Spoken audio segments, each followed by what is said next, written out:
you have no friends, then what I'm about to tell you might feel uncomfortable.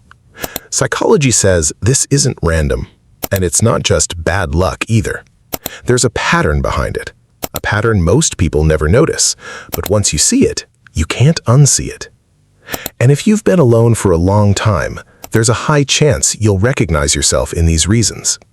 Stay till the end, because the last one is the most dangerous, and almost no one talks about it. Point 1. You see what others miss. You don't just listen to people. You observe them. Their tone, their behavior, the way their words don't match their actions.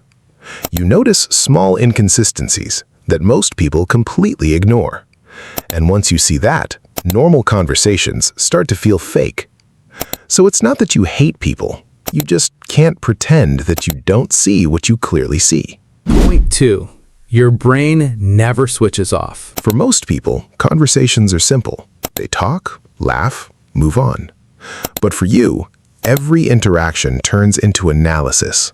You replay words, you read between the lines, you think about what they really meant, and that constant mental processing drains you. It's not social anxiety, it's mental overload. That's why you need solitude, not because you're antisocial, but because your mind needs recovery. Point 3. You trained yourself not to need people. At some point, something changed. Maybe disappointment, maybe betrayal, maybe just repeated patterns. So you adapted. You learned how to enjoy your own company, how to solve your own problems, how to depend on yourself. And slowly, needing people stopped feeling necessary. Independence became your comfort zone. But here's the side effect no one tells you.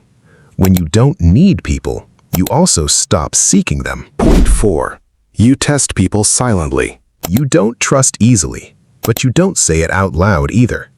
Instead, you observe. You watch how people act over time. You notice how they treat others. You pay attention to small details. You give them chances without telling them. And most people, they fail tests they didn't even know they were taking. So, you distance yourself quietly, not out of fear, but out of awareness. Point 5. You outgrew your environment. This one hits the hardest. Sometimes, you didn't lose people. You outgrew them. Your mindset changed. Your priorities shifted. The things you value are no longer the same. But the people around you, they stayed exactly where they were. And now, you don't feel understood anymore. Not because you're better than them, but because you're no longer aligned. And that creates distance without any fight, without any argument, just silence. Now hear this carefully. If you have fewer friends, it doesn't automatically mean something is wrong with you. But it also doesn't mean everything is right. Because the same patterns that protect your peace can also isolate you. And the longer you stay in that pattern, the harder it becomes to break it. So ask yourself honestly, are you alone because you choose to be, or because you've gotten used to it? If this made you think, drop a comment, real. And if you know someone who feels this way, share this with them. Because sometimes, understanding yourself is the first step to changing everything. I'll see you in the next one.